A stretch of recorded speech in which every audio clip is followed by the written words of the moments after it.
Hi friends, welcome to Hessey world. ఎంతో టేస్టీగా ఉండే గుత్తి వంకాయ కర్రీ రెసిపీని ప్రిపేర్ చేద్దామండి. ముందుగా ఒక గిన్నెలో మిక్సీ పట్టుకొని పేస్ట్ చేసుకున్న ఆనియన్ని వేసుకుందామండి. దానిలో కొద్దిగా సాల్ట్ అండ్ కొద్దిగా కారం కూడా యాడ్ చేసుకుందామండి. ఈ కర్రీ టేస్ట్ అనేది చాలా బాగా వచ్చిందండి.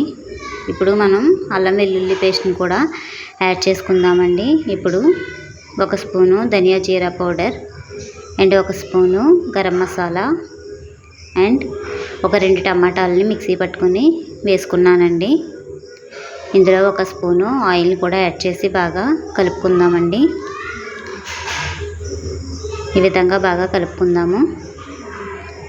ఇప్పుడు మనం 4 పలకలుగా కట్ చేసుకున్న వంకాయని తీసుకొని దానిలోకి ఈ మసాలా కలుపుకున్నాం కదండి, అదంతా వంకాయలోకి బాగా డిప్ చేయాలండి. ఈ విధంగా చూపిస్తున్నట్లు ఈ వంకాయలోకి మసాలాని పెట్టుకుందాము.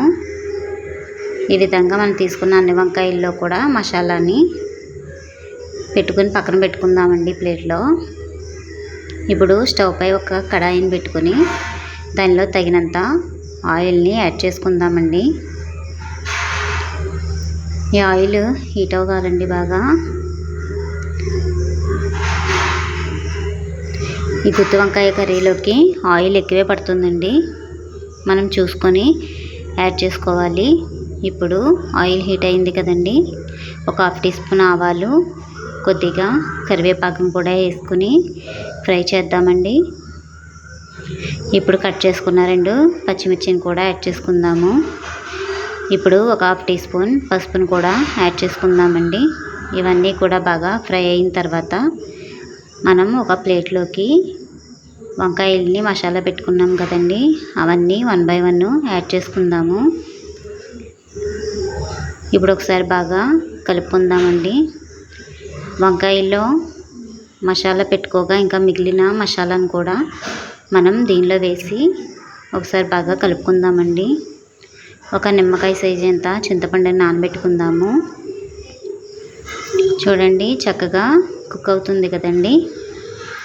మూత పెట్టి ఇంకో 2 మినిట్స్ మనం మగ్గిద్దామండి. చూడండి ఫ్రెండ్స్, ఆయిల్ అది పైకి తేలి చక్కగా మసాలా అంతా బాగా ఫ్రై అవుతుంది కదండి. వంకాయలు కూడా బాగా కుక్ అవుతున్నాయి. ఇప్పుడు మనం ముందుగా తీసి పెట్టుకున్న చింతపండు రసాన్ని యాడ్ చేసుకుందామండి. ఇప్పుడు ఒకసారి మళ్ళీ కలుపుకుందాము. ఈ విధంగా బాగా కలిసేంత వరకు మనం కలుపుకుందామండి. చూడండి ఫ్రెండ్స్, ఎంత చక్కగా రెసిపీ అనేది వస్తుందో. ఈ కర్రీ రెసిపీ అనేది చాలా టేస్టీగా వచ్చిందండి, గుత్తి వంకాయ. మీరు కూడా రెసిపీని ట్రై చేయండి ఫ్రెండ్స్. చూడండి, ఆయిల్ అది బాగా పైకి తేలింది కదండి. అంతేనండి, ఎంతో టేస్టీగా ఉండే రుచికరమైన గుత్తి వంకాయ కర్రీ రెసిపీ రెడీ అయింది. ఇంకా సర్వ్ చేసుకోవడమే. మీకు నచ్చితే like and subscribe. Thank you friends.